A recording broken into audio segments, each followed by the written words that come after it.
Oh, up there. Okay. All right. I don't want to point to the bartender. Just be like, thank you.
I don't know.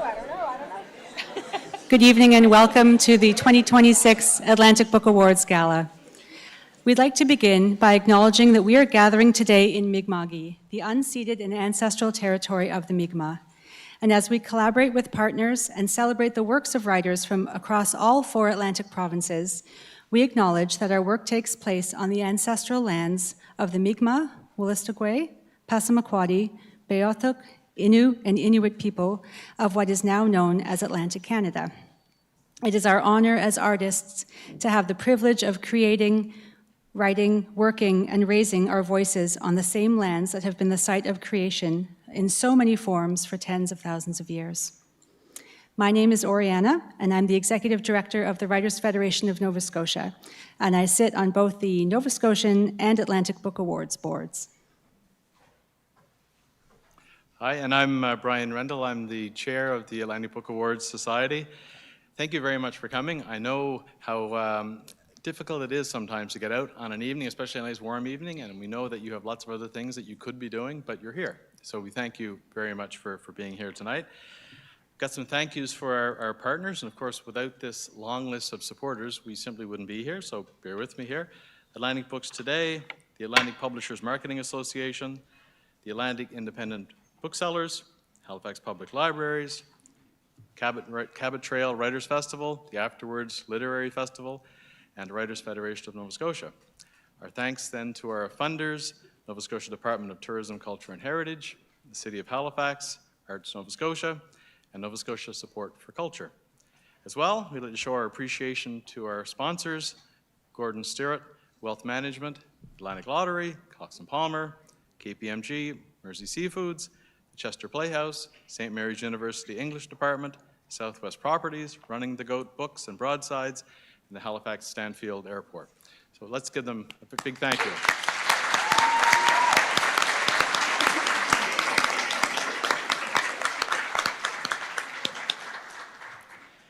Thank you as well to 6 sets of jurors who worked very hard to select this year's shortlist and winners. Thanks to our official booksellers this evening. We have Bookmark Halifax and Woozles over on the side there, so please feel free at any time to go over, say hello, and buy some books. We have our ASL interpreters, Monica and Sydney. Thank you both. All of our presenters this evening and our readers. All right.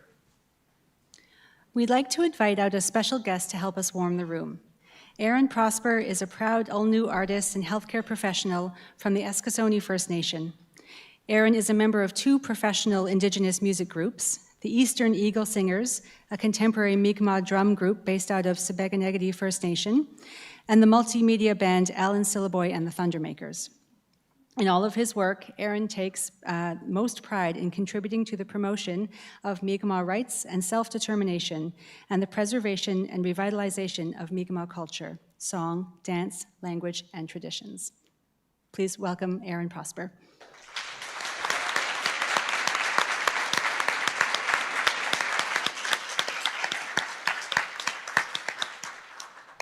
Hi, Eladio. Wildas no Dilbijdayo, Aish Jelasi Jabukduk, Delusi Aaron Prosper, Widabexi Wegus Tokanik, or Aish Lewi Nigea Jabukduk. Hi everyone, my name is Aaron Prosper from the Eskasoni First Nation. Welcome you all to Jibukduk, or I suppose a lesser known term. Where we're standing here right now is known by the old Mi'kmaq word as Guohomektok. Guo is a Mi'kmaq word for a pine tree, and so Guohomektok is a place of the pine trees or place of the pine forest. Jibukduk, as we know today, actually refers to the water. Ji meaning great, bukt meaning harbor, uk meaning place of. Jibukduk, place of the Great Harbor. If you ever took the amphibious harbor hopper, you would come to know that Halifax Harbor is one of the deepest in the world, or one of the largest harbors in the world. So hence the name Jibukduk. I think it's fitting today. I think if you haven't listened to the news, today is actually the 300th anniversary of the signing of the Treaty of 1726. That happened down at Fort Anne. That was the British name for it. It was also referred to as Port Royal or Annapolis Royal. And that was a signing of the very first peace and friendship treaty in these areas. And I think it's important to recognize that anniversary. I want to say on the top of my head, a little over 35 years later, in 1960, or not 1960, 1760 and 61, which would have been one of the last peace and friendship treaties, was actually signed. We're standing on the property where the last Mi'kmaq peace and friendship treaty was ever signed. You wouldn't know that if you came into the library or if you were coming into Halifax. Just right here and going in behind into the parking lot was actually a field. And within that field was a massive gathering of British, I would say, officers and governors, as well as Acadians, who were sort of a party of translators in this negotiation of this treaty, and then Mi'kmaq people and all of their various chiefs. And so here at the Halifax Library is actually the very place where the last Mi'kmaq Peace and Friendship Treaty was signed.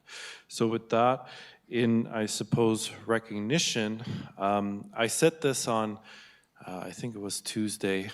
I did say a little joke. So I've done many openings with my sister, and never before have I done an opening with a life-size cutout of my sister. So here she is. She's with us again in spirit. So happy she's here with us to celebrate this moment. No, so I digress. I wanted to mention that again. The other day it was actually like right here, and my sister caught wind of the photo before I told her, and she was like, "What was that all about?" I'm like, what did I want to talk about? Oh, so what I talked about on Tuesday was, the importance that books have in our communities. I talked a little bit about treaty history, a lot of that treaty history is, is remembered and sort of enshrined in books, in those memories. One person that comes to mind is the late Mi'kmaq author Daniel Paul, who wrote "We Are Not the Savages." And in the era that we live in today, there is sort of a persecution of books, so to speak, in many facets. So it's important that we have these gatherings and we remember the work that people put in to, record our history. But not just history, to bring joy, to bring laughter, to talk about hard stuff, to, whatever facet of books that you bring into the world, poetry, literature, celebrating the classics, etc. I think it's important that we gather here and we celebrate, those achievements, because it's important. And what I said on Tuesday is, before going, I was listening to a podcast was talking about the Library of Alexandria. Books have transcended, not just people, but have and cultures, but have transcended, generations and centuries. And I think they're here to stay. But it's important that we as a community keep celebrating those. So in celebration of that, and in celebration of all of you, I wanted to sing two songs. First, as a singer, I've taught, one of the songs we sing are known as flag songs. You hear these songs typically at powwows. At the beginning of a powwow, you'll hear a flag song. Now, as I was taught by one of my teachers, these flag songs, they're not meant for a very specific physical flag per se. What they represent is this idea that we have one spiritual flags, whether that's in the form of a flag as we know today, or in indigenous cultures, we call them eagle staffs. But then the other thing we believe in is these spiritual flags, and that everyone who's gathered within a space brings something to that space in that moment. And so these songs are meant to celebrate all of those flags, both physical and spiritual, of whatever people bring in that moment. So I'm gonna sing a flag song, and then I'm gonna quickly sing a verse of the Mi'kmaq Honor Song to celebrate you. And I translated it the other day, so I'm gonna translate it here. The words of the Mi'kmaq Honor Song go, "Get me dead which means, let us honor who we are as Ulnu. Ulnu meaning the people. And what does people mean, or where does the word come from? It comes from the Mi'kmaq word nilnu, meaning my tongue. And so what makes the people, what comes off your tongue? And I suppose, to go further and deeper, what you put and write on the page is in a way a form of what comes off your tongue.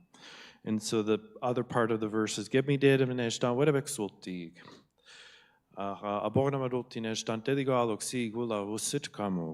Which means, let us honor our roots, where we are rooted, or where we come from. And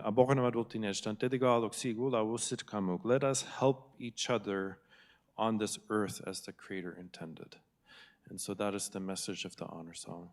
So I'm going to sing those to open this in a good way.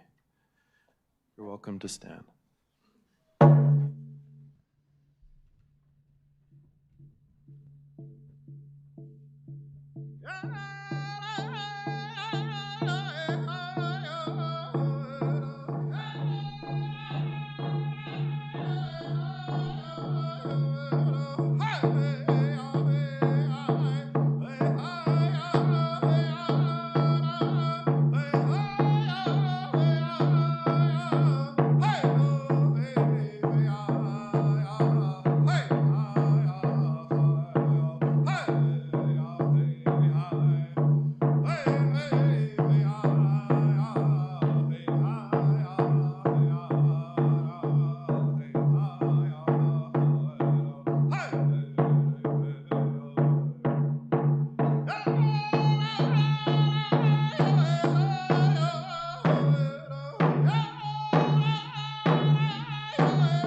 Thank you all, Lalia, and a big congratulations to all of the nominees.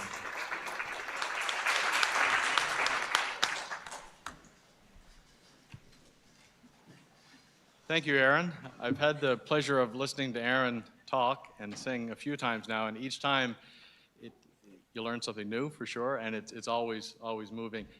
Aaron, if you haven't written a book yet, this is a good audience to kind of pitch to, by the way. Okay, now it's time to turn it over to our host, Portia Clark. It's the host of Information Morning on CBC Radio across mainland Nova Scotia. She's been hosting the program and starting our morning since 2018. She grew up in Digby County and has been with CBC her full 28-year career, I think, Portia, working both TV and radio. And I should say Dr. Portia Clark, if I'm getting this correctly, was recently awarded an honorary doctorate from Acadia University, good school, by the way, in recognition of her work with the public broadcaster. It's her second time hosting the Atlantic Book Awards, and we're very thrilled to have her back. Portia.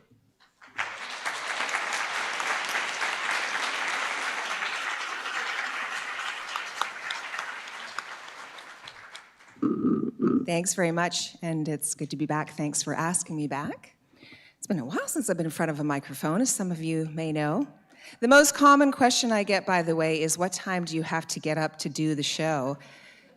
And the answer is 3:45, to be on air at 5:55. But lately, the most common question I've been getting is, when are you coming back to the show? And the answer is 5:55. Welcome to the 2026 Atlantic Book Awards Gala. We have a wonderful evening for you, and I can tell you're all excited to be part of this celebration of books and writers here in the Atlantic provinces. We're pleased to once again be able to live stream the event as well for those who aren't in the room with us. I want to extend a special welcome to all of you who are joining us via the live stream, and thanks to Mark and Paul in the back who are running the live stream. Maybe give a cheer for those who aren't in the room to welcome them in.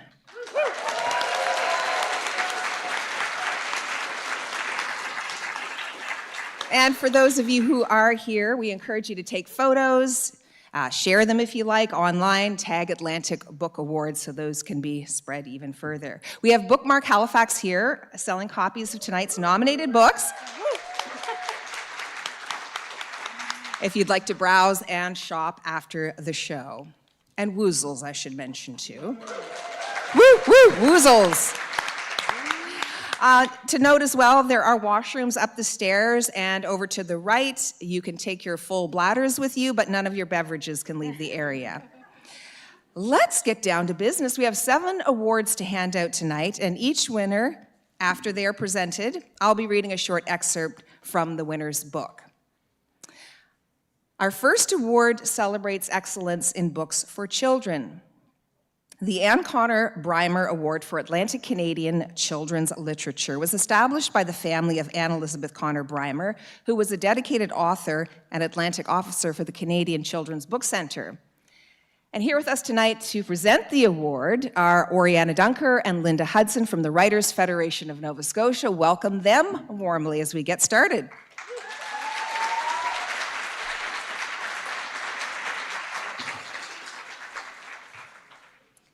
The finalists for the 2026 Anne Connor Brymer Award for Atlantic Canadian Children's Literature are Karis Cotter, The Mystery of the Haunted Dance Hall, Tundra Books.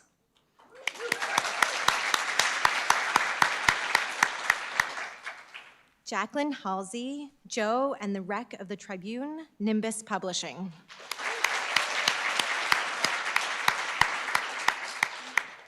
Melanie Mosier, Bertie Stewart is Perfectly Imperfect, Nimbus Publishing.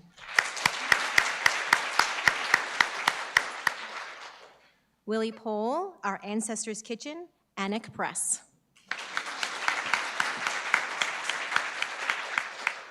Lauren Saloy, The Newest Gnome, Tundra Books. Of The Mystery of the Dance Hall by Karis Cotter, the jury had this to say. This is a summer camp story, a ghost story, a detective story, and a love story. And all of those are bound to appeal to readers. But it is also a story about being a little bit different and finding a way to exist alongside others given your differences. Bea has a condition where her hearing is so good that it sometimes causes problems for her and has always made her feel a little different. At summer camp, she meets a girl called Zippy who has the ability to see in the dark. These unusual qualities initially mean that the girls are set apart from the other campers, but luckily, this also makes them well-equipped to untangle a mystery when it arises. Cotter is very good at ghost stories, and this one comes with the added bonus of being a fairy tale reference to the story of the 12 dancing princesses. The novel's characters are beautifully crafted, and the driving plot makes this a rewarding read even for those of us who have left adolescence well behind. Of Joe and the Wreck of the Tribune by Jacqueline Halsey, the jury said, set against the real-life tragedy of the wreck of the British frigate HMS Tribune in November 1797, Jacqueline Halsey has woven a compelling and deeply personal story of a young man's search for both his past and his future. Joe has a harsh life working as a fisher boy, and he dreams of leaving and making his life out in the world. He also longs to know who his parents were, as he has been brought up as a foundling by the village midwife. Joe does eventually discover who he is and where he wants to be, but not before a fateful night makes him a very unexpected hero. Halsey infuses Joe's story with a high level of historical detail, giving us a readable and vivid picture of life in the 18th century fishing community and not shying away from the harsh realities of living by a sea that can claim lives quickly and without mercy. Of Bertie Stewart is Perfectly Imperfect by Melanie Mosier, the jury said, what do you do when you're in grade 6 and your thoughts are so overwhelming that you give them names and definitions? Bertie Stewart's thoughts feel different. They feel sticky, heavy, and loud. Weighed down by her inner voice, Bertie creates Bertie's words, like what-ifing, to describe how her mind second-guesses until it's nearly impossible to do anything. Melanie Mosier's vivid descriptions provide a window into Bertie's overactive brain and the big feelings that overwhelm her. Bertie has her own ways of coping, but ultimately, pressure and anxiety disrupt her relationships at home, at school, and with her best friend. This is not a story of fixing. It is a story about understanding that everyone is perfectly imperfect.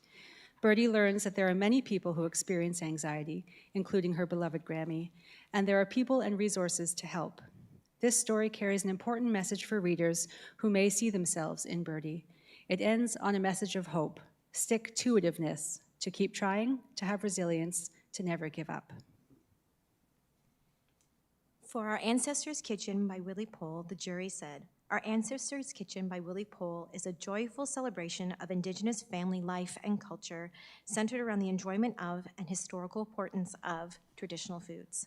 As a young girl helps her grandmother prepare a meal, the ingredients evoke stories and memories, showing how the ancestors respected the food and gave it cultural importance, and also how food plays a key role in loving family activities. One particular moving message in the book is a girl's memory of a moose hunt with her grandfather. The moose is thanked for giving his life so that the hunters may eat, and the meat is shared throughout the community. The simple but powerful text in this book has a rhythm and celebratory tone. Young readers can enjoy the story on their own, and the author's note and recipe at the end makes this a valuable tool in a broader educational setting. And finally, for the newest gnome by Lauren Saloy, the jury had this to say. The real joy of this book is the sheer joy of it. The newest gnome is an enchanting mix of fact and fantasy where a community of odd little beings revel in the natural world and invite readers to do so alongside them. We meet gnomes not quite like any we may have seen before. There is a story here. A gnome called Grawly Maru arrives in the pocket and is welcomed by all the other gnomes. But alongside the story are transcendent moments of poetry, wordless graphic spreads, lovingly elucidated lists, and stunning text over art pages worthy of poster-sized wall prints. The book itself strains to contain the loving depictions of curiosity, community, and colloquy. And there are lists, different kinds of animal eggs, spirals that appear in nature, and even things that can be worn as hats if you are small enough to sport a dandelion puff on your head. There is also a dessert recipe, a lullaby, and even gnome calisthenics.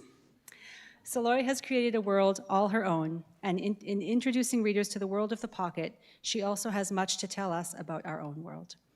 And now please join me in welcoming Gavin Brymer, the son of Anne Connor Brymer, who will present the award.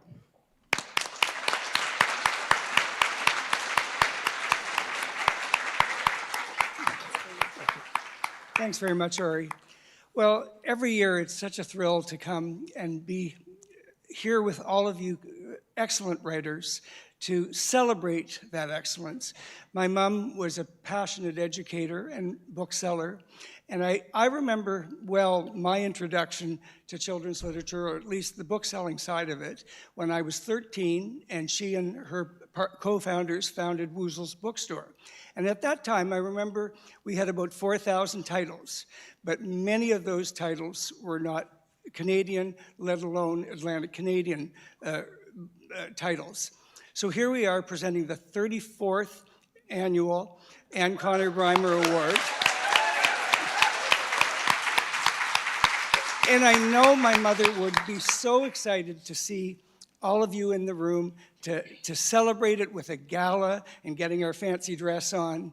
And it's really, things have come so far in those years. And again, it's my honor to support this award in honor of my mother. So without further ado, I'd like to thank the 5 nominees, and we'll open the envelope. So this year's winner of the Anne Connor Brymer Award for Atlantic Canadian Children's Literature is Lauren Saloy, the newest gnome from Tundra Books.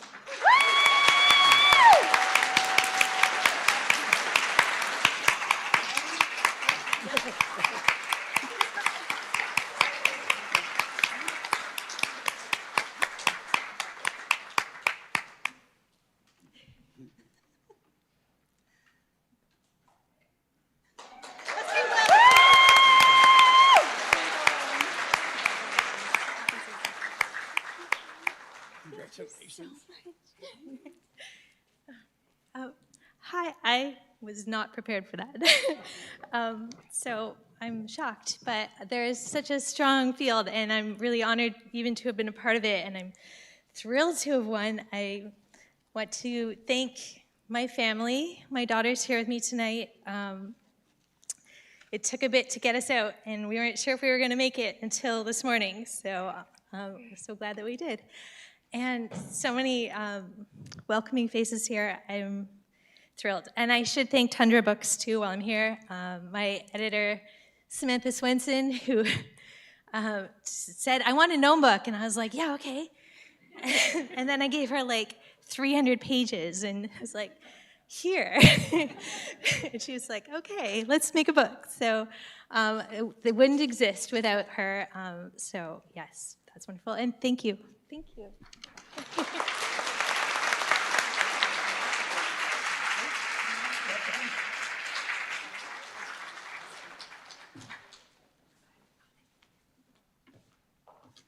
Congratulations, Lauren Saloy. I'm going to read a short excerpt from The Newest Gnome. So settle in, grab your blankie.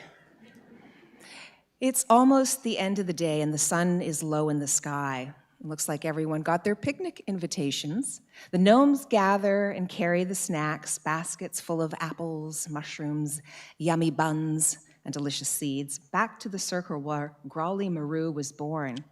They gather around, and Minoletta tells them a story. Listen, my best beloveds, we are each of us completely unique. Each unique being is part of a greater whole, and each of us adds to that greater whole in our own harmony. Mama Fox is in her den, crooning a lullaby as she cleans her cubs. The trees are murmuring in the wind. The rock buried deep within the earth hums a long, low song. Crickets chirp their melodies, wings at rest are softly rustling, and your breath moves in and out, whispering of life. The song becomes even more beautiful when we remember to appreciate it. The sounds of the world are singing to you, and you are singing too. That's an excerpt from The Newest Gnome by Lauren Saloy.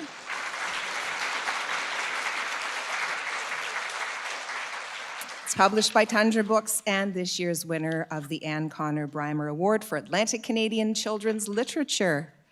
It's interesting reading in front of the author. I'm wondering if that's your voice. I'm going to go through a few transformations tonight, I feel. The J.M. Abraham Atlantic Poetry Award is named in memory of Father Joseph Murray Abraham. Father Abraham was a missionary and humanitarian and a prolific writer. This award is administered by the Writers' Federation of Nova Scotia, and here are Anna Kwan and Kathleen Martin to present the nominees. Anna is the Halifax Regional Municipality's 9th and current Poet Laureate, and Kathleen Martin is a member of the Writers' Federation of Nova Scotia and a family member of Father Abe. Welcome to you both. Good to see you tonight.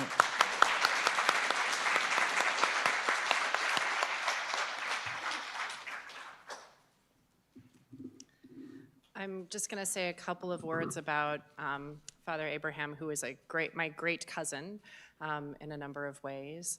He was a Jesuit priest, not a super popular career choice these days, certainly not as much as it was back in the day, but he would tell you that he wasn't that kind of priest, which meant that if someone wanted to become a Catholic, he told them to go somewhere else, but if they wanted to get a job, he would be the first person to try and help them.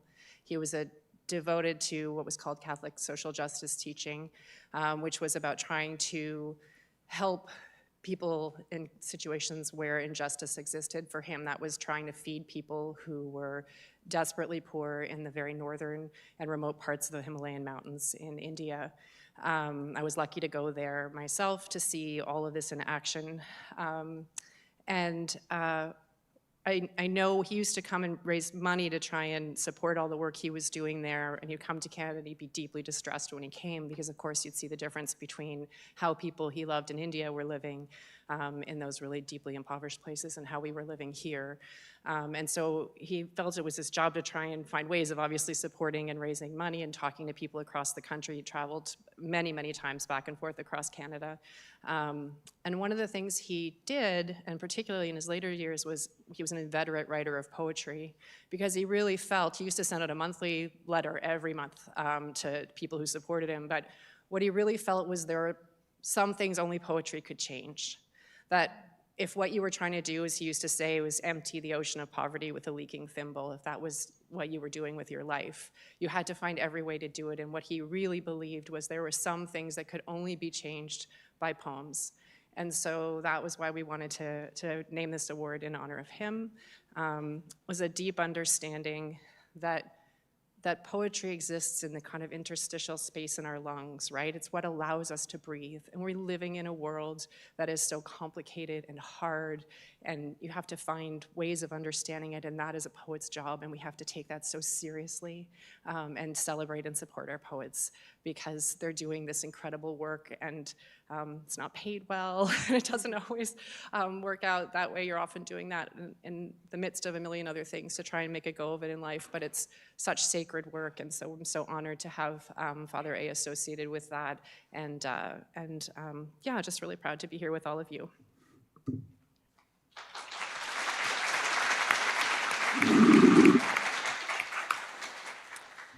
And the nominees are Lee Faulkner, Yes is the Only Word the Earth Understands, Owl's Head Press, Sue Goyette,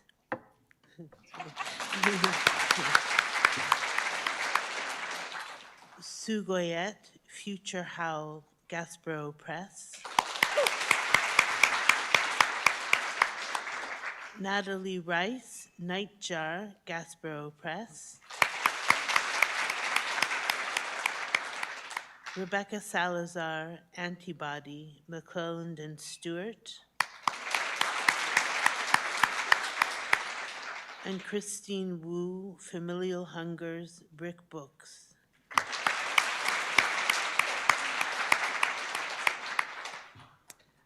About the book, Yes is the Only Word the Earth Understands by Lee Faulkner, the jury said, in this collection, Lee Faulkner, a simple storyteller with a lot on his mind, celebrates the quotidian and a lifetime of memories. Each poem is a little boat of words that navigates the poet's thinking, charting a route that includes references to literature, to the news, and thoughts of his mom, while asking the difficult to answer questions like, what words can possibly be enough? As these musings follow one after another, loose strings of connection hanging from them, the poems naturally reflect the unexpected wanderings of the creative mind, The book's second section offers homages to over a dozen canonical male poets, extending the book's engagement with creativity itself. Formally steady, final poems in the collection continue to reconcile the things happening in the poet with worldly realities.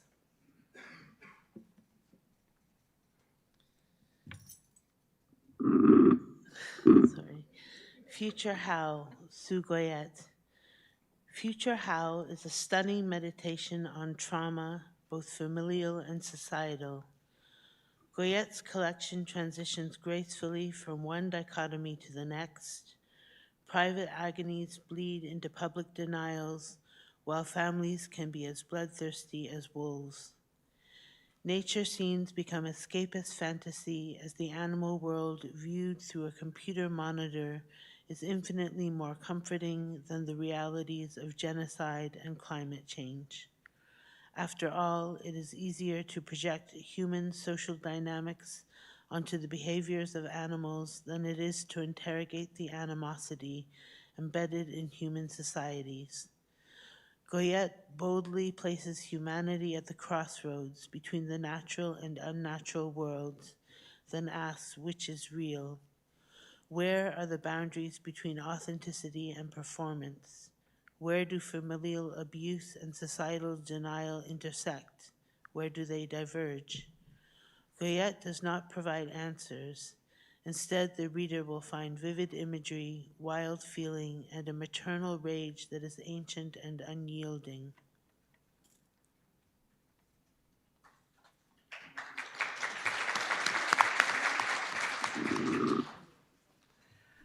About Nightjar by Natalie Rice, the jury said, Nightjar is a finely rendered catalog of quietly precise lyric moments that constantly encourage a reader to explore how to stay with what was hidden, to clutch at sublime moments of insight and understanding. These poems that echo subtly stay with you.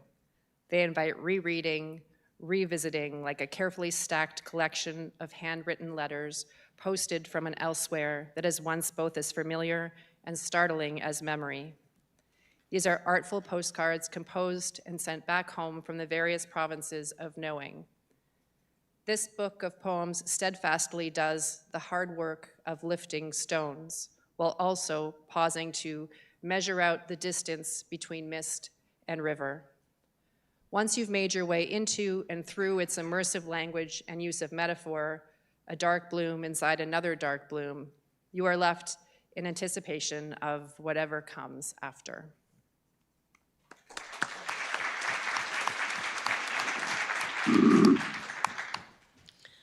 Antibody, Rebecca Salazar. Rebecca Salazar's Antibody takes on all oppressors, a survivor's tome pitched against predators, predatory systems, systems of prejudice and coercion. This is eyes-wide, woke-as-hell feminism, wrought in the blue flames of a great passion for life, for the marginalized body, in cutting proximity to death already inhabiting the future. Casting disruptive spellcraft, Salazar's effectively and syntactically intense poems make it possible to burn away our abuse, reclaim our appropriated prayers. The witchy devotions of an insistent witness, these raging benedictions cut to the bone and then cleanse the wound. This lacerating, cauterizing verse challenges readers to bravely confront the deceptive myths that persist. These cogent warnings are songs of warming, light acting on shade. I scrape his hide and clothe myself, sever the left horn from his empty skull, and hollow it to sing through.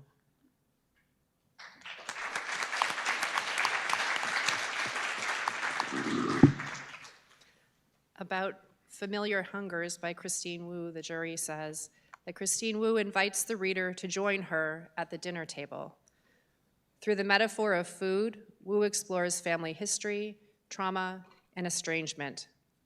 The dishes she lays are wrought with memory. The past and present converge on the plate.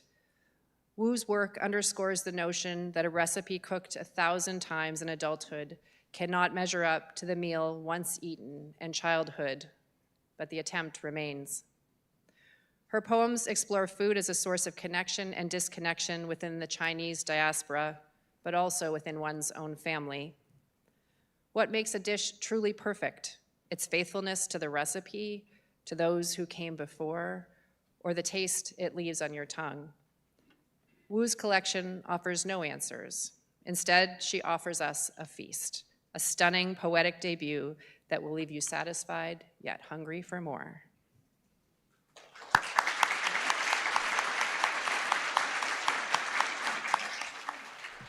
And the winner of this year's J.M. Abraham Atlantic Poetry Award is Sue Goyette, Future Howell.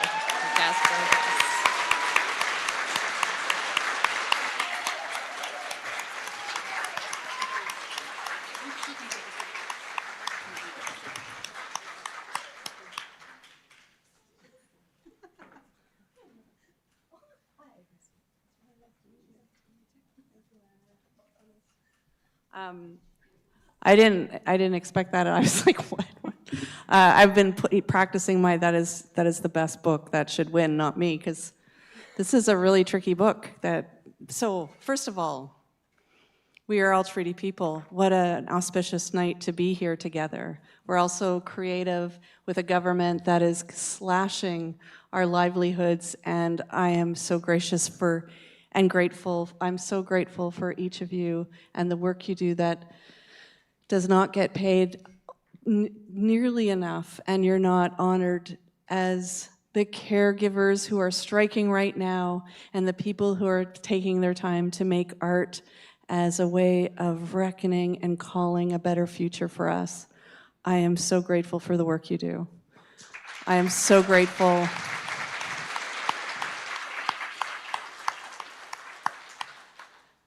I am so grateful. I'm a loner, so I hardly talk to anyone, and this is a little overwhelming. And also this book was really a tricky one for me to write. It was inspired by a lot of things, the genocide, it's just the lack of accountability and the ongoing violence that so many people have known much longer than me as a cis white settler woman knows, but nonetheless, that it's not stopping is becoming overwhelming. And art is the one place where I can breathe. So I'm so, yeah. Also, these poets, I listened to them last night and felt better. I felt like this isn't, I know we do this, and this is a very thing we do, that we have awards and shortlists and then winners, but this is the ecosystem of people who are reckoning with the language we use that is indeed on our tongue, and how we talk is how we feel and how we see the world, and I'm so grateful for the poets who are shortlisted with me. I think you are all so important, and I want to buy you all ice cream or something. Thank you for the work you do. It means, like, I was moved so often last night when you read, and I continue to be moved, obviously, all the time. So when you see me, just hug me, maybe. Hi, Susie.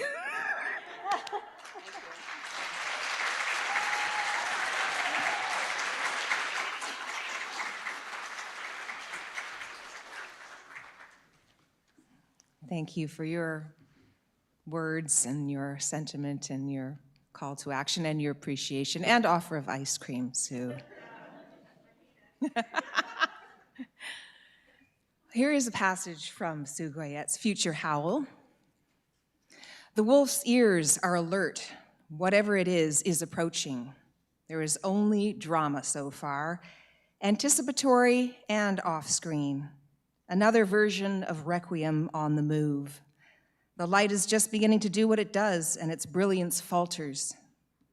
Both wolves and an enthused flying bug, photos of children, beloved and bloodied, on another tabbed screen held by whoever found them. It's been 227 days of genocide that's excruciating, every day darker. The atrocity, and on this screen, a butterfly and a plant I've just noticed, flowering. I read how songbirds have a two-part vocal structure called a syrinx. This is how they hold two different notes at the same time. They can sing with themselves. Developing a lower larynx for these so many days of everything feels crucial, the deep register and the higher range. One wolf leaves and comes back with meat. An excerpt from Future Howl. Sue Goyette, the winner of the 2026 J.M. Abraham Atlantic Poetry Award. Tonight's the conclusion of many book events in the region, some of which you have been attending around this area. The PEI Book Awards were given out last month. The winners are Children's Literature, Sarah Poneke, Storycatcher, and Hahasu's Forest Powwow by Sita McMillan. Fiction, Ken's Corner by Katie Mack. Nonfiction, Erica Rutherford, Her Lives and Works by Pam Wendt, who's one of our nominees tonight. Poetry, The Work by Bren Simmers, one of our 2025 nominees. And the 11th Annual New Brunswick Book Awards were presented at a ceremony on Saturday, May 30th in St. John. And the winners of the New Brunswick Book Awards are the Alice Kitts Award for Excellence in Picture Book Writing, sponsored by the Kitts family, Jennifer McGrath, Hillsborough, The Pony and the Starling, Groundwood Books.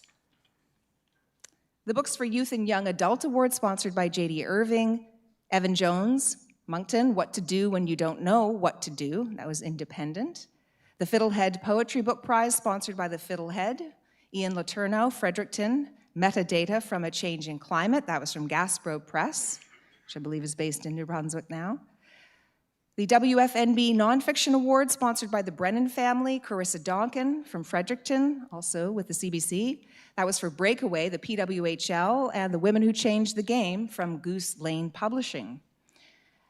Mrs. Dunster's Award for Fiction, sponsored by Mrs. Dunster's Bakery, Robert Strutt, Fredericton, Puppet, Merlin Star Press. And then, as you may know, on Monday we celebrated with the Nova Scotia Book Awards. Huge congratulations to those winners. The Margaret and John Savage First Book Award Fiction, Danica Roach, 5 Seasons of Charlie Francis from Vagrant. The Margaret and John Savage First Book Award Nonfiction, Ken Hines, Service and Sacrifice from Nimbus. The Dartmouth Book Award Fiction, Danica Roach, 5 Seasons of Charlie Francis, again, Vagrant. Evelyn Richardson, the Nonfiction Award. Helena St. James, The Golden Daughter, My Mother's Secret Past as a Ukrainian Slave Worker in Nazi Germany from House of Anansi. Danica Roach, by the way, is also up for the Raddall Award tonight. Congratulations to all of these winners and their fellow nominees. Give them a full round of applause.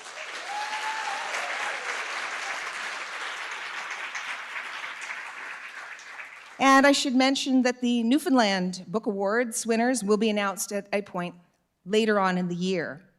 The literary awards equivalent of a half an hour later in Newfoundland, perhaps.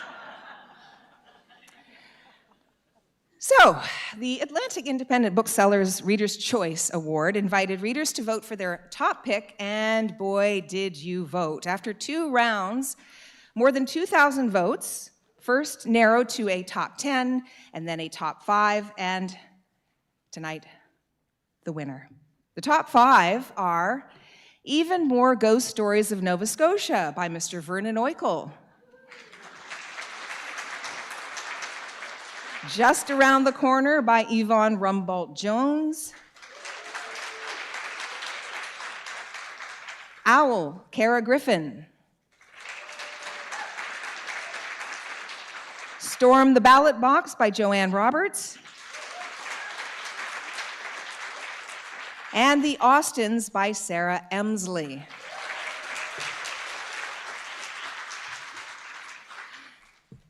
And the winner is The Austins, Sarah Emsley. Congratulations, Sarah.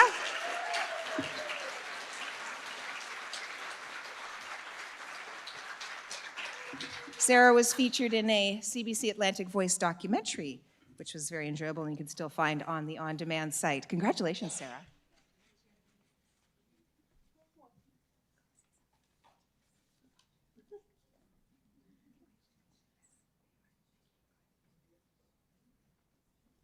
Now I have to say something. I didn't think that I would win this, but I thought if I did win this, I wouldn't have any words, so I would write them down. So just in case, here they are. It starts with thank you. But after that, I better check. Thank you, first of all, to everyone who voted for the Austins. I worked on this novel for 18 years, and sharing it with readers over the past several months has been a profound source of joy. Some books take longer than others, and if you're working on a book right now and it's taking longer than you thought it would, I'm here to say, don't give up. I could not have written this book without the unwavering support of my family and friends. Thanks especially to my husband, Jason, our daughter, Gail. Gail is here tonight, and my sister, Bethy.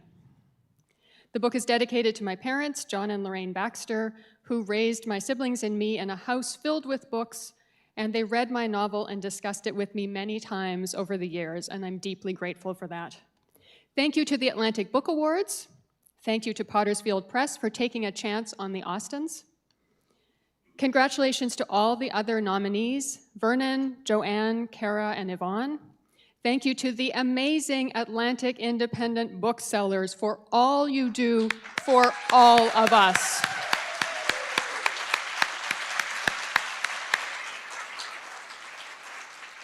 Thank you to readers for continuing to make the choice to read. Thank you to writers for continuing to make the choice to write.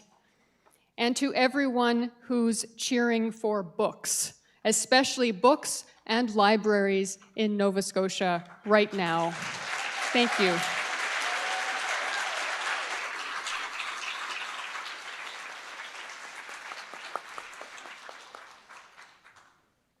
Congratulations again, Sarah Elmsley. Here now to present the Alistair MacLeod Award for Short Fiction is the past chair of the Atlantic Book Awards, Marilyn Smolders, and Dan McDonald from Bookmark. Welcome to you both.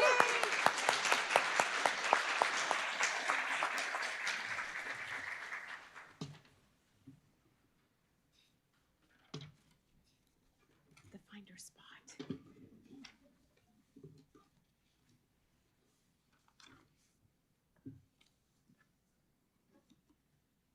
Hi, Dan. Before we get started, I'd love to point out these lovely awards. You might have noticed they're new, and these whale tail pieces were made by Peggy's Cove Glass for us, and we just love them.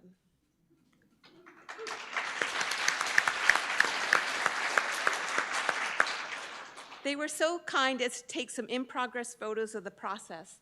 So after the awards, when we're all eating snacks and mingling, do shoulder up to an award winner and get a closer look. They are stunning, and we're so thrilled to start this annual tradition with Peggy's Cove Glass. But back to business. The Alistair MacLeod Award for Short Fiction, in memory of the beloved writer it is named for, in partnership with the Atlantic Book Awards, and with prize funding generously donated by Bookmark. Established in 2016, the award is a tribute to its namesake, the late Alistair MacLeod, one of the great writers of Cape Breton Island and a world-renowned master of the short fiction form. Each year, the award recognizes the best English language short fiction collection by Atlantic Canadian authors. And the finalists are Jeff Butler, We the Ancestors, published by Jeff Butler.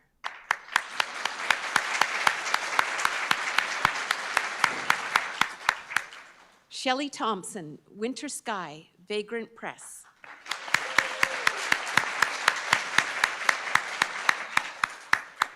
Heidi Wicks, Here, Breakwater Books.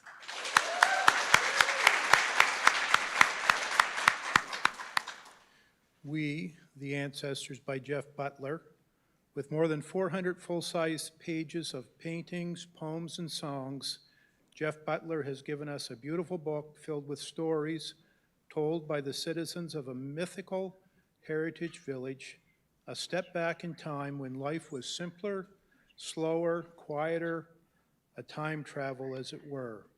On Saturday nights, the villagers gather and are called upon to tell a tale of their own choosing. The fisherman, the judge, the teacher, the blacksmith, the soldier, the doctor, and many other wonderful characters take their turn. Each with their own unique voice, they step up to tell stories about their lives, work, joy and heartbreak, sometimes about war and the world beyond Canada, often with humor, sometimes satire, always with honest hearts. With an eye to the past and the stories that have been told, Butler reflects on our generation and whether we will be good ancestors to those who follow. Winter Sky by Shelley Thompson. If the holiday season is a time for celebrating warmth, light, and the possibility of new beginnings, Shelley Thompson's Winter Sky delivers on its promise of sharing stories of the season. Each tale is so carefully crafted that readers might even have the sensation of opening a Christmas package, wondering and curious to discover what will be nestled inside. But these are not typical Christmas stories. Thompson cracks the surface, dives deeper, exploring and exposing the complexity and emotional range of human experience. Written in clear, sharp prose, there is an intimacy to these tales that makes them feel as though they've spoken to you directly, that the characters and events are familiar to you, the doubts and secrets shared. Here by Heidi Wicks. Here by Heidi Wicks intricately weaves together stories spanning a century and with multiple complex characters, all connected by their time spent in a single house in St. John's. A character study of a city as much as its inhabitants who populate her stories, Wicks has crafted a brave and innovative collection. It evokes the specificity of Newfoundland speech, character, and history in a way that feels natural and wholly lived, by turns playful and experimental, expansive and heartfelt. Wicks' voice is original and assured. While some stories delve deep into their protagonists' rich lives, others are more glancing, while still giving the reader a sense of the full, sometimes haunted, world beneath the surface. Wicks has brought together suffragettes, politicians, families, rockers, and lovers, all under a single roof where we, the readers, get to live alongside them for a time.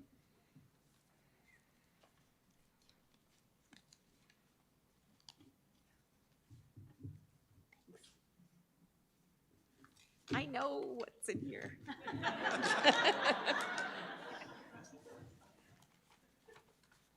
Heidi Wicks here, Breakwater Books.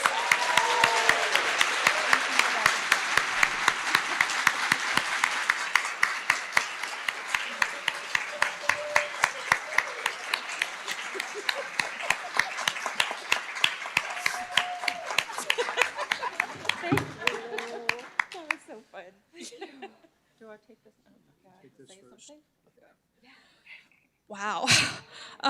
Thank you so much. This is wild. Thank you to my cousin Katie, who lives here and came here with me tonight.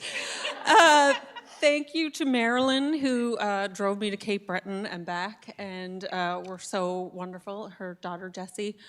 Thank you to Breakwater Books for publishing this and for putting me in for this award and for being so supportive. Always. And thank you to the other nominees, Shelley, Jeff. I am so glad to have had the chance to get to know you both a little bit. We had a blast in Cape Breton the other night. It was such a warm and welcoming crowd and beautiful land. And my collection is really about my family, my chosen family, and my biological family. And I know that Alistair MacLeod was very much about that. So thank you so much. This is so pretty, and I'm nervous, so I'm going to try not to. I'm going to hold it really tight so I don't drop it on the floor. Thank you.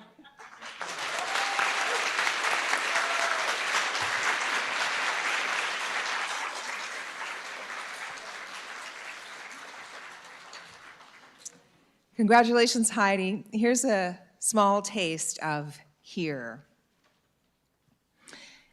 How does it happen that the apple of the eye, the glimmer in the gloom, the illuminator of insides, now crushes them? That the magnetic force that attracts two people so strongly grows to repel them? Untangle the ravaged, pummeled, punched, bruised heart. Don't get too angry. Well, okay, get angry, but don't stay angry. Keep it kind. Remember the love. But it's not enough. Chapter 8. One person got mean.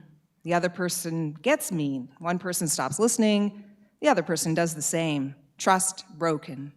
Regret, guilt, desolation, despair, anger, a jacket for sadness. I sat with my anger long enough until she told me her real name was grief, said C.S. Lewis. Love is fire, destructive yet delicate. Chapter 9. Spark the fireplace, sprinkle the kindling, caress the flames, poke the embers, get it to flare, keep the flame going. No, wait, tame the flame. The fire needs to be monitored, always. A series of inattentive moves can end in disaster. A low, even crackle. That's the sweet spot. Warm and calm and safe. Love crackles with contradiction, ready to burn the whole house down. Chapter 10. Now it's just scattered black ash in the fireplace. Stale toast crumbs, dormant, abandoned. Barely a curl of smoke left breathing from the rubble. I poked the embers from time to time to see if there's anything left beneath. That is an excerpt from Here, Heidi Wicks.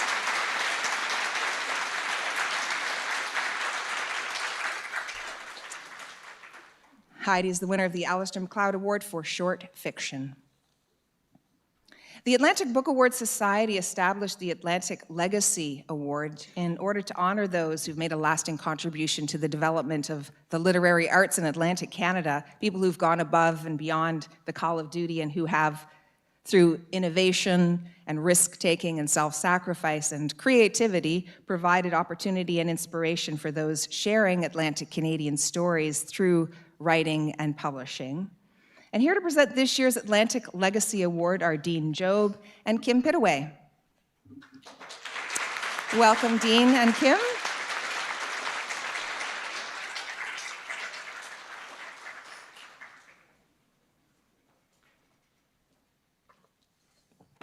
Thank you, Portia.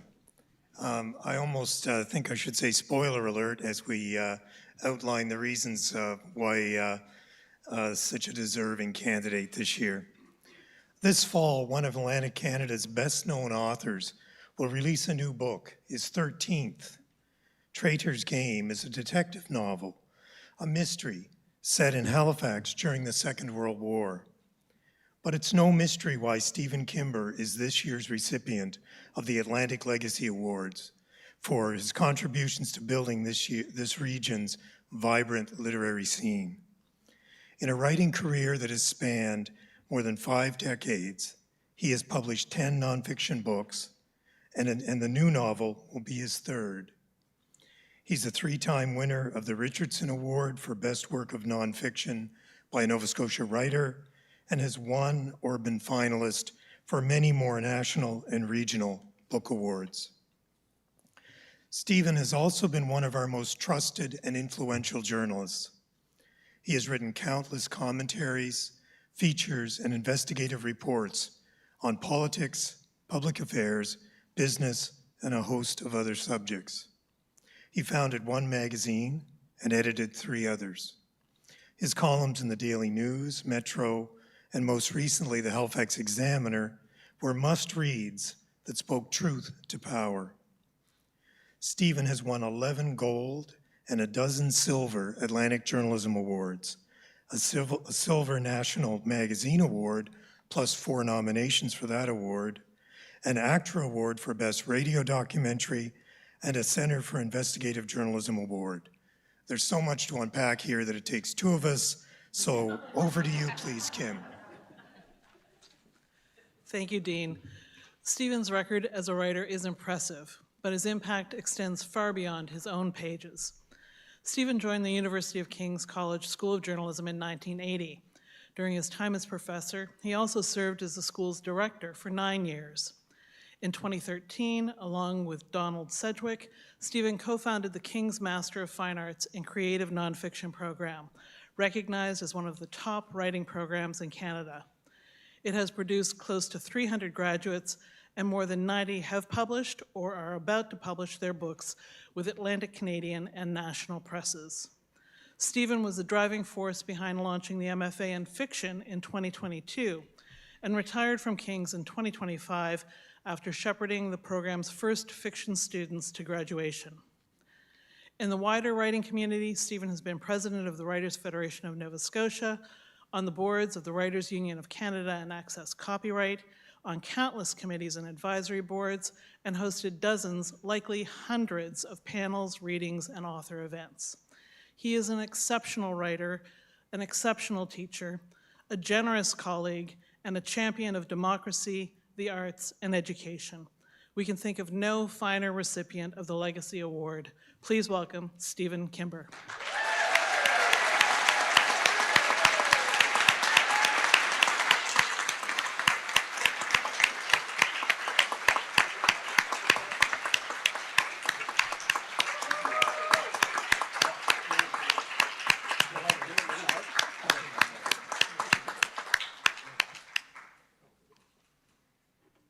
Thank you. Wow. You guys are... What? We're going to haunt me back there. You're also writing... You're nonfiction people, right? No, okay. Okay, thank you. Thank you to Dean and Kim, obviously. Thank you to the Atlantic Book Awards Society. Thank you to my family. My wife, Jeannie, is here tonight, as is my daughter, Emily. We forget how important they are often to the lives and careers of writers, and they certainly have been important in mine. The first book award ceremony that I ever attended was in 1990. It took place, I believe, in a room in the Dartmouth City Hall. The awards were presented during a lunch. Half the seats were occupied by high school students, a class that was getting a free lunch.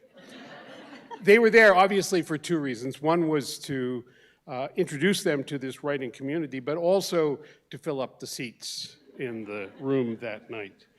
The winner of that year's nonfiction award was a worthy book. It was about Ernest Buckler, the famous Nova Scotian author. But it was written by a Toronto author, and it was published by the University of Toronto Press. And I remember wondering that day, where were the regional writers and publishers? Well, flash forward 36 years, tonight is the culmination of a whole week, another week of celebrating Atlantic Canadian writing. There have been award ceremonies, a dozen online and in-person events and readings. And according to my non-hallucinating ChatGPT friend, close to 36 active publishers in Atlantic Canada today generate 300 to 400 new titles every year, publishing the works of 1,200 to 1,500 authors. Things have really changed. And I think it's fair to say that you, have created a vibrant publishing ecosystem, a community. There are annual festivals, literary festivals, all over Atlantic Canada these days. There are bookstores, libraries, a magazine we have to celebrate our books and authors, writers' federations offering a sense of community, but also training, workshops, and other things for new coming writers. And there are academic programs like our Master of Fine Arts in Creative Nonfiction and Fiction.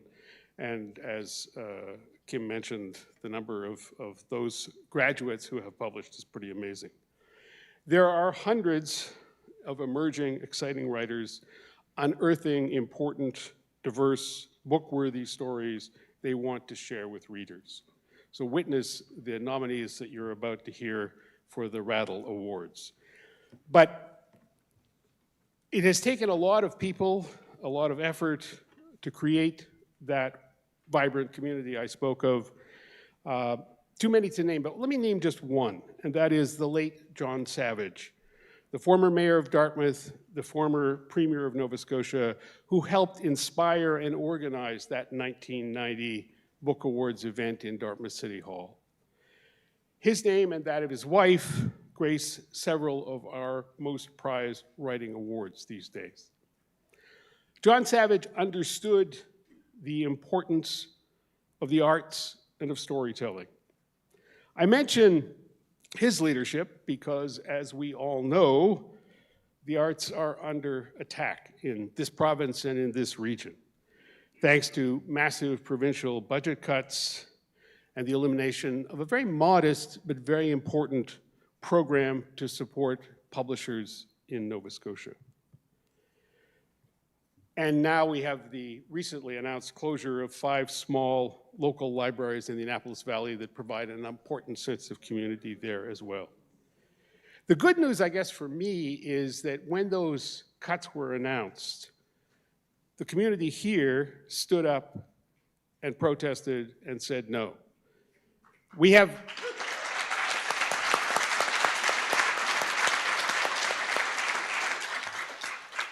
We clearly haven't won at this point, but we need to keep fighting because that's the only way we will win, is to keep at it until the world recognizes what we all recognize. We have come a long way. There is no time to look backwards. So I'll look backwards on this. Thank you very much. Thank you.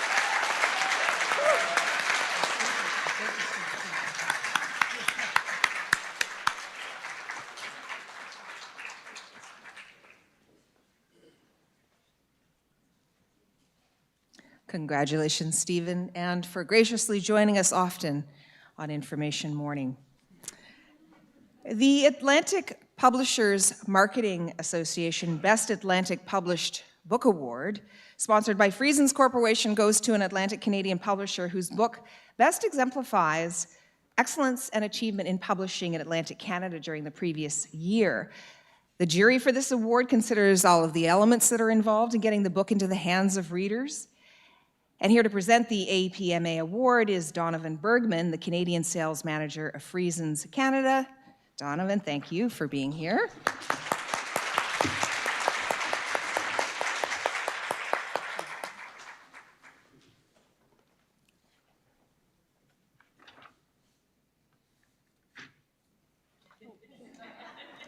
We gotta keep going.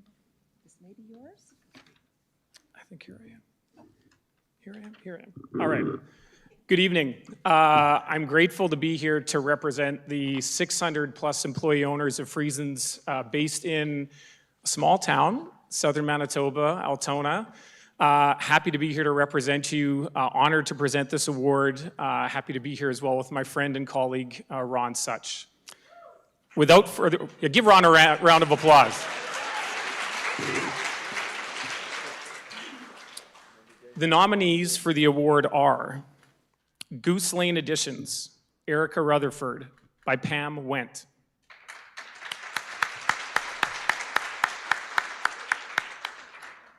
Breakwater Books, For Just Around the Corner, by Yvonne Rumbold-Jones.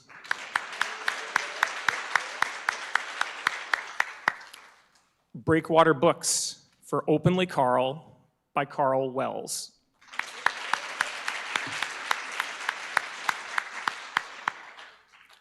On Erica Rutherford, thoughtfully edited and beautifully designed in both English and French, no less, Goose Lane Editions and Confederation Center Art Gallery have demonstrably raised the profile of Erica Rutherford as an artist and historical figure through this title. They've created a book we didn't even know we wanted. No small feat in publishing, a bilingual feat, as informative as it is beautiful. Just around the corner. Rumbold Jones's memoir details a public servant dedicated to women, Indigenous communities, and Newfoundland and Labrador. And Breakwater Books demonstrates their stewardship of the same values with this book. It's no small feat to raise the profile of an accomplished politician like Rumbold Jones, but Breakwater's sensitive editing and robust community engagement appear to have done just that. A thoughtfully produced memoir featuring a remarkable role model. Openly Carl. In the same way that Wells brought the weather to generations of news watchers, Breakwater Books have expertly brought Wells' story to audiences in Newfoundland and Labrador and beyond. Their support for their LGBTQ+ author in particular, from production to marketing, is exemplary and should be a model for the publishing industry. Charismatically crafted and thoughtfully marketed to oft-forgotten but engaged audiences. A real gem.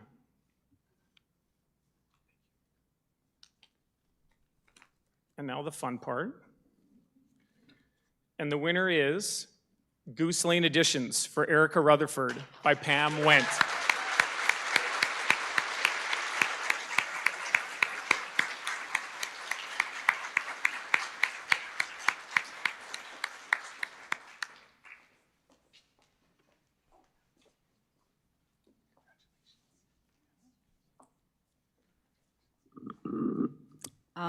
I have to say that we are honored to be in the same company as Breakwater Books for this particular award, and the company of two fantastic pieces of biography that I learned more about last night, and by hearing the authors talk about their works. What's true, I think, of both of our companies and many others is that publishing is very much a collective effort. It doesn't take one, it isn't the work of one single person. It's a work of a team and a community that actually brings books together. And it's obviously true for the books that were published by our colleagues at Breakwater. And it's particularly true for this work on the work of Erica Rutherford. Erica Rutherford, for those of you who may remember her, was an outstanding, brilliant, and completely out there artist who changed the way people thought, changed the way people saw, and changed the way people interacted with those with trans people at a time when it was not popular to do so. She was an amazing artist who worked in a variety of countries, and she was also a book illustrator. Some of you may remember her work, Yoga with Cats. And she also illustrated children's books during that period of time as well. She was born in London. She lived in South Africa, moved to the United States, where she underwent a transition, and then moved to Prince Edward Island, where she found herself welcome and comfortable.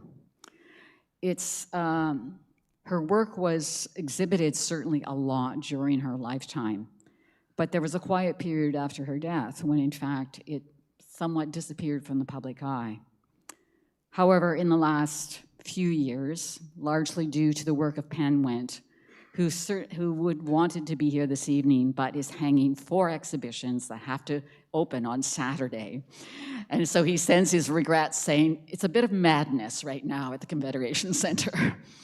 But thanks to his dedicated work, his access to Erica Rutherford's journals and access to her work, he convinced the powers that be at Confederation Center first, and later at the National Gallery of Canada, to actually bring this exhibition together.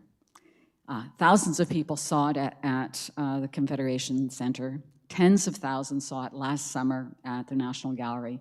And it's now on tour. First, it was at the Rooms Gallery in St. John's. It's now at the Owens Art Gallery in Sackville. And it will be returning to Halifax coming to Halifax in 2027 after it tours to Windsor and Guelph in Ontario. We are honored to actually have been to have worked with them on the publication of this book for many reasons, but mostly because, in fact, the book, which no one thought we needed, deserved to be published.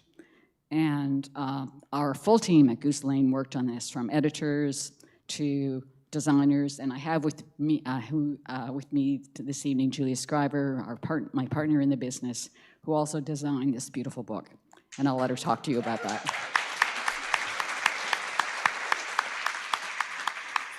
Thank you, everyone. This is truly an honor, and I must say it's an honor to be in such good company amongst our peers, our colleagues, and so many talented writers. Suzanne said that publishing is a collaborative enterprise, and I heartily second, reinforce, underline, highlight, star, exclamation mark that fact. It's an extraordinary business to grow up in, as we have. And I think one of the most extraordinary facets or aspects of publishing is the discovery that it brings. Every project, every encounter with an author is a new beginning. It's a new unfolding and a new revelation of things that we didn't know that we wanted to know, or things that we didn't know about that we come to discover. And it's a true gift to be in publishing and bring stories to the public, which is such a profound part of building community. So congratulations to all of you, and thank you so very much for this.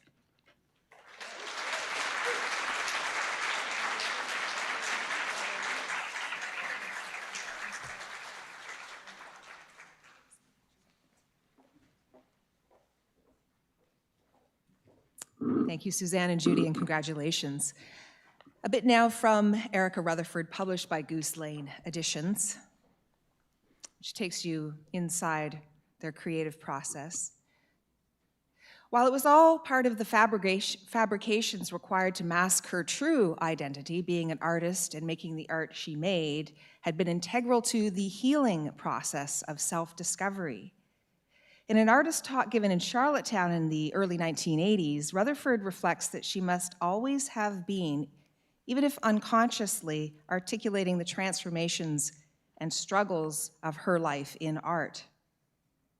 Quoting, "My work really was autobiographical to a degree that I would not have exhibited if I could have seen how revealing it was, in fact, at the time." In this telling, the making of her autobiography began in her work as an artist before the writing. The worlds opened up first by theater and then by painting, and throughout her life by a creative community were spaces of possibility where her future self could be elaborated. It's a bit of this year's winner of the Atlantic Publishers Marketing Association Best Atlantic Published Book Award, Goose Lane Editions.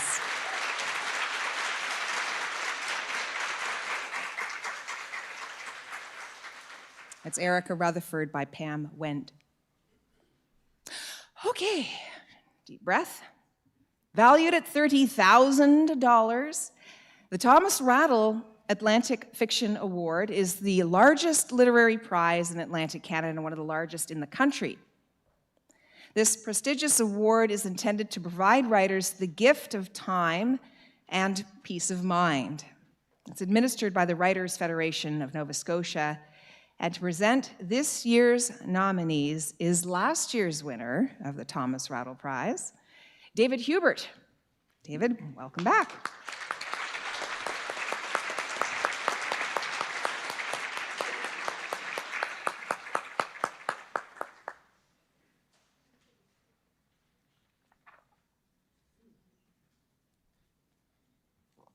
Hey, everyone.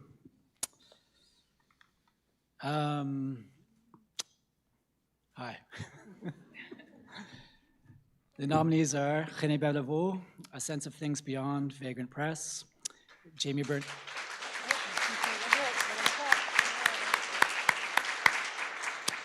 Jamie Burnett, Milktooth, Vagrant Press. Robert de la Chevaudière, We Were Not Kings, little a.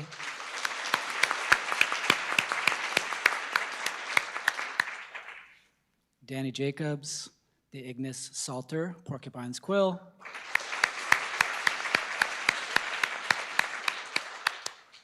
Danica Roach, 5 Seasons of Charlie Francis, Vagrant Press.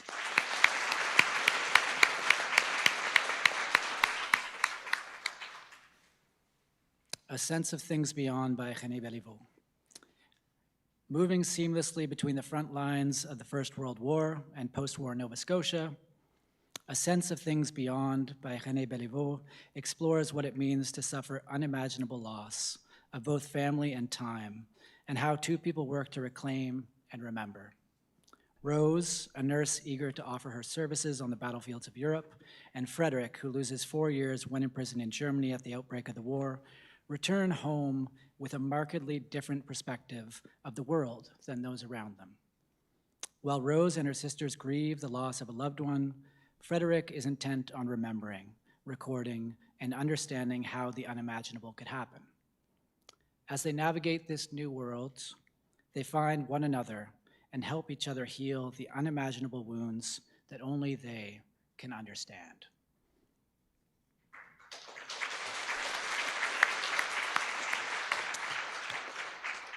Milktooth, Jamie Burnett. Milktooth is a breathtaking account of the insidiousness of intimate partner abuse and the immense strength and difficult untangling required to escape. Jamie Burnett offers a complex and sensitive look into the unsafe domestic space where early 30s protagonist Sorcha is trying to conceive via IVF with a controlling and manipulative partner, Chris. Set between Cape Breton and Scotland, the story unravels against a backdrop of beautiful scenery. The power of found and chosen family and the queer community shines through in a disturbing yet important story. Burnett has incredible skill, building momentum from the first page and reaching a narrative climax that is extremely moving. Sorcha's first steps towards freedom, despite her fear and doubt, are stunningly captured on the page.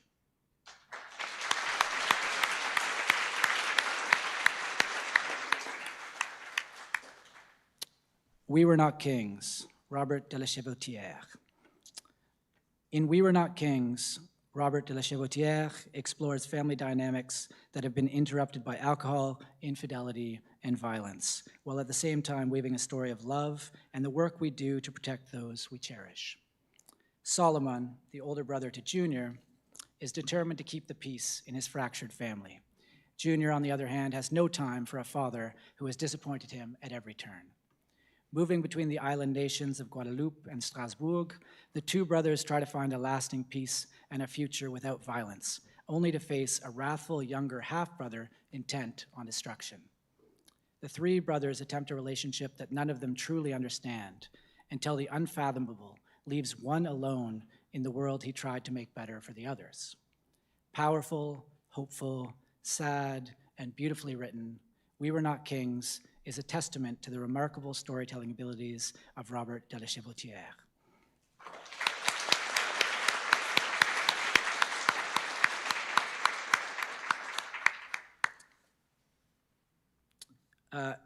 Ignis Psalter, Danny Jacobs.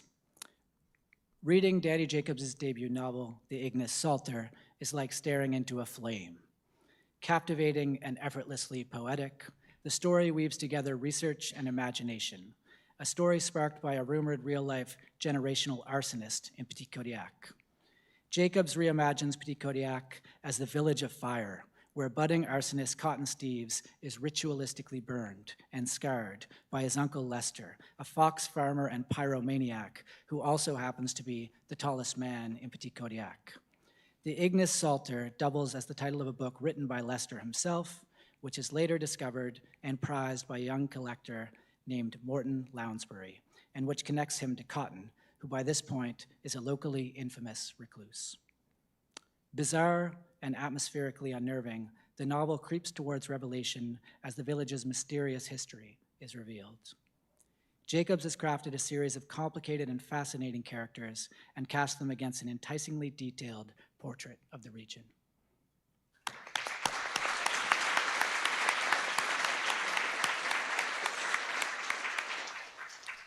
The 5 Seasons of Charlie Francis, Danica Roach. With a distinctive, compelling charm, The 5 Seasons of Charlie Francis deftly explores the struggle of a young Indigenous woman as she carries the taxing demands of motherhood, family expectations, and her pursuit of academia in a world, all in a world layered with racism. After an unexpected pregnancy adds single mother to her growing list of titles, Charlie copes the only way she knows how, by doing it all without complaining to ensure no one is disappointed. But burning a candle at both ends cannot last, and Charlie is forced to re-examine the motivation behind her steadfast choices, including a remarkable promise she's kept secret. Told in a personality-rich prose with equal measures of dark wit and heartfelt joy, Danica Roach takes the reader on a gripping journey by illuminating the complexity of cultural identity and the unbeknownst pressures of unconditional love, endearing and brilliantly crafted.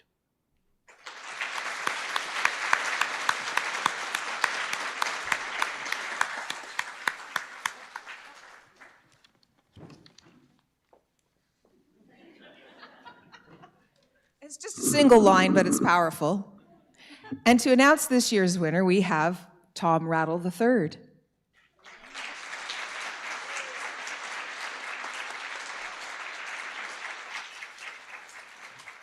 Thank you, Portia. Before I do the Gift of Time and Peace of Mind award, and that's truly what it is, I'd like a few thank yous. First, to all of the folks that wrote Atlantic fiction novels and submitted them. It's truly a large number. The jurors have a tough time. Particular thank you to the 5 finalists. Really enjoyed meeting you last night, all of you in Chester, and thank you to Ori and Maryland and your team for setting that up. It's an honor to be here to present this on behalf of our family. This was my father's legacy for my grandfather, and it's meaningful, and particularly these days with the cuts that have already been mentioned, I think this award has become quite valuable, to say the least.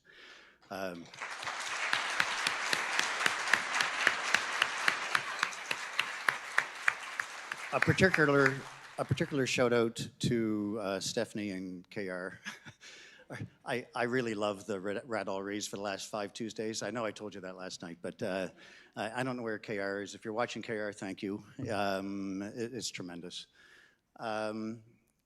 Lastly, I'd like to introduce some family members. There's the Dennis family, which is my father's sister's family, which I think are watching on live stream tonight and from afar. And a particular shout out to Greg Dennis, who's having some struggles right now. If you could stand up, we lost them in a restaurant, but I think Debbie, there's my sister Debbie over there. Debbie and her husband Clary, and Matthew at the back, their son.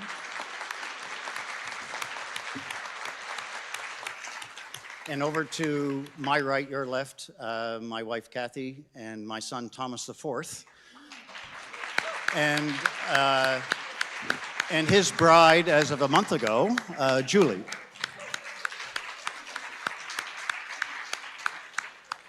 And without further ado, the 2026 Raddall Fiction Award winner is Jamie Burnett.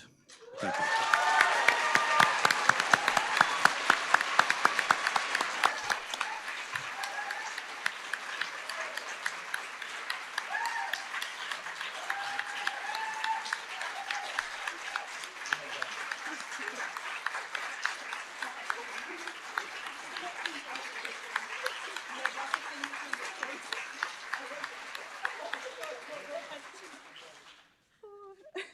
I feel like I'm gonna black out. I actually can't take the award because I'm shaking so much. I'm so grateful for this award because it means that I can write again, that I can take time away from work to write. which is such an incredible source of fulfillment and the best therapy for me. Thank you to Whitney Moran, Nimbus Vagrant, an absolute champion of books. This story wouldn't be what it is without you, and may never have been published at all. Thank you for being so fierce about this government's cuts to the publishing industry. I feel very, very proud that this book was published by Nimbus Vagrant. Thank you to my friends and family who saw me through the true parts of this book, and to my wife, Katie Wayne, for cheering me on so hard and loving me so well. Thank you so much to everyone who has read this book, recommended it to a friend, brought it to their book club, sold it at their independent bookstores, talked about it online. As someone who felt for a long time that I couldn't talk about abuse in a queer relationship, it's beyond healing to see people engage with this story. Thank you to the other shortlisted authors. It was an absolute joy to get to listen to you read from your books yesterday and to talk to all of you about how necessary writing is in all of our lives. And thank you so much to the judges and the Raddall family and the Writers' Federation of Nova Scotia. I'm absolutely honored by this award. Thank you.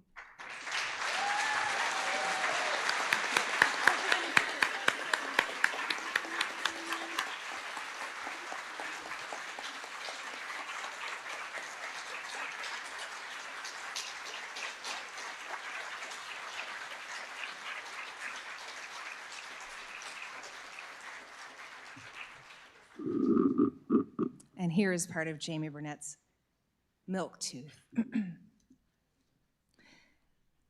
And congratulations, Jamie. The relative sweetness, like the taste of water after you've thrown up, flipped some switch in me, and my tears stopped. But I continued to hiccup. I let Chris hug me. I said, okay. But by the time we got home, I was so tired. My eyelids were thick from crying, the skin shiny and stretched. Makeup would not fool my friends. Staying in would be easier. Chris was in a much better mood at her apartment, but if that switched again, at least no one would be around to see. I changed into pajamas. Chris made me tea and sat with me on the couch, lifted my feet up and put them in her lap. I forgive you, she said. I love you. I felt like a bawling baby who'd finally been picked up, sleepy from the effort and heavy with endorphins. Chris kissed the tops of my feet and my ankles and knees. I watched it like a movie until I found myself lifting my hips so she could take off my pajama pants. She worked her way up until her warm mouth was on me, such a different mouth than the one she'd spoken with outside the bar. Before I fell asleep, I drank a tall glass of water to make up for fluid lost to tears and sex. And when I woke in the morning, I drank my tea in the bathroom while the bag cooled in a spoon on the edge of the sink. And when it had, I pressed it onto my eyelids. An excerpt from this year's winner of the Thomas Raddall Atlantic Fiction Award.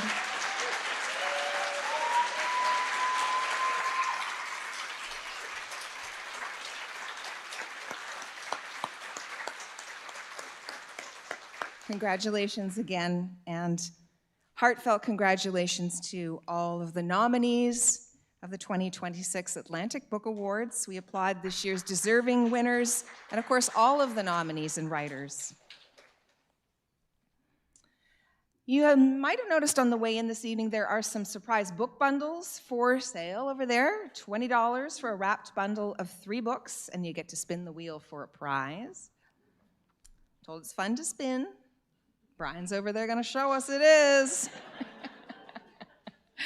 So you can get a bunch of things when you spin that'll go well, maybe with reading, gifts for gift certificates to cafes, a surprise bag from Venus Envy, Sensei spa passes, a sauna pass, things like that. There are 40 bundles over there that are available, so chances are good, and all of that will be directed back to Atlantic Book Awards so we can keep bringing you events like this fabulous one tonight.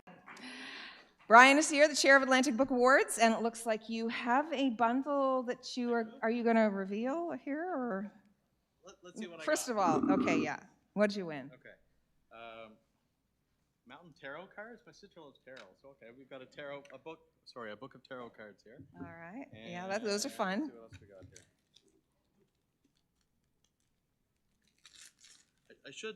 It looks like a book. I mean, it's like Christmas morning. Let's see what we got here. Several. Standing on Neptune, Valerie Sherrard, The Work by Bren Summers, and The End of Always. Okay, a little bit of everything. Yeah. You're set for the next day or so.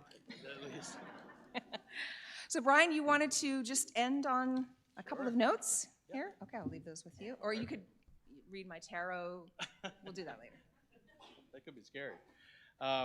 These books, by the way, over here, they are all Atlantic fiction books. They're not books of the folks that have been nominated and won tonight, because we fully expect you want to buy those. And Bookmark and Woozles are more than happy. Dan and Lisa and the team over there are more than happy to come to take your money and have you buy some books. And I'm sure that the writers who are here today are more than happy to have you to sign your books for you. Now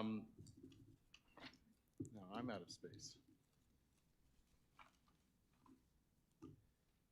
Okay, so thank you again to Bookmark, who lent us the spin of the wheel over there. So you haven't done this yet. Somebody, where's Leanne is here somewhere. Leanne said, I want you to be Vanna White, so I'm sorry I maybe did Pat Sajak, but I'm not Vanna White, so sorry about that. But thank you for all that you do. Thank you for being here. Thank you for buying books. We've heard tonight very eloquently, much better than I can say, from people like Sue and Stephen and others, the importance of supporting Atlantic fiction and nonfiction, Atlantic writing and publishing. Please do what you do, read, write, buy books, especially from your independent booksellers. Support organizations that are near and dear to you. We've heard about the cuts, we all know that. We need you to be supportive. And if you're so inclined, if you like what you saw here tonight, and if you'd like more of Atlantic books and celebrations like this, the Atlantic Book Awards is a nonprofit organization. Myself and my fellow board members are all volunteers, and we recently received cutbacks in funding as well. And we're able to do this tonight, but if you're so inclined to make a donation, Christy is over here. I'm here, come see us afterwards. We just got a little QR code. We're more than happy to, whether it's $5 or $50 or $100, anything that you have, it's more than appreciated. I just want to thank, before I wrap up, thank my fellow board members, and Leanne Poole is around here somewhere, so everything that happens here tonight really goes through Leanne. The rest of the board, we just kind of do our thing, but let's give Leanne a thank you.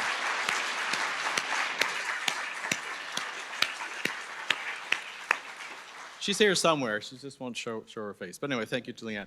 And last but not least, let's thank Portia Clark for her wonderful work tonight.